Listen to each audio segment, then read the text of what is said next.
Histoire de randonneux. Pour marcher sur les chemins de chez nous, j'avais acheté des chaussures exprès avec des crampons pour pas glisser. Quand elles ont été usées, j'en acheté d'autres.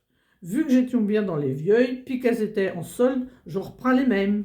Mais j'en pas foutu les autres au plus, on ne sait jamais. Et comme chacun coup, sont arrivés pour marcher avec deux pieds droits. J'en marchais quand même, j'en même pas eu de cloque.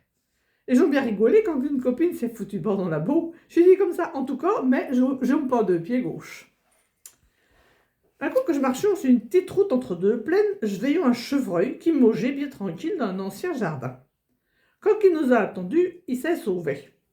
Mais il y avait une clôture un peu zaillée autour du jardin. Ce pauvre bête s'est prise dedans, elle se débattait comme un vieux au diable.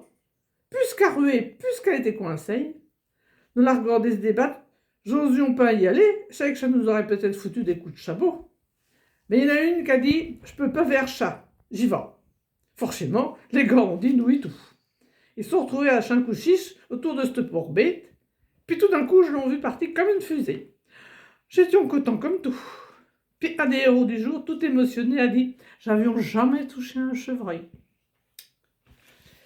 Ma copine a les boyaux de la tête qui sont un petit peu mêlés. Pour la mémoire, et pas chaque échat. Je l'ai emmenée pour marcher avec d'autres vieux. Comme elle ne se rappelait plus qu'elle avait des godillots faits exprès, elle est venue avec ses petits souliers vernis. J'en pensais sur un main où il y avait de la boue pendant au moins 500 mètres, qu'il fallait trancher où il mettre ses pieds.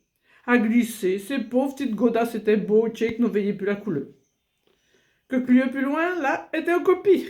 Il y avait des coins où que c'était pas utile de trancher une plage où mettre ses pieds, pour pas qu'ils s'enfoncent, était que de la vatte. Nous avions de la boue pas dessus les lâcher. Fallait décoller les pieds de la boue. Heureusement, personne n'y a laissé ses chaussures.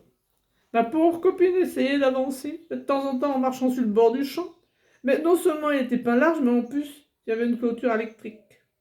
Sur 500 mètres au coup, j'en ai bien cru la perdre.